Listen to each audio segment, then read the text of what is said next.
So a fun day out on the water for a 12-year-old girl ended tragically last summer. Prosecutors say a man on a jet ski was drunk and he collided with her while she was tubing, killing her on impact.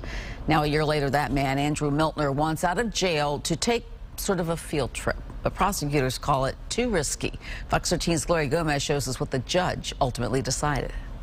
This was Andrew Miltner last December, being booked into the Hillsborough County Jail, charged with the death of 12-year-old Jasina Campbell.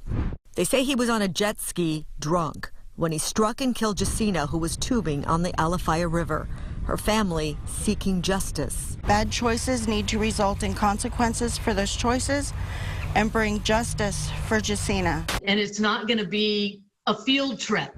Now Miltner is asking a judge permission to return to the scene of the crime. This is a defendant who was deemed a threat to the community. But prosecutors are fighting this inmate field trip. They say the defense has plenty of other evidence that shows the crime scene.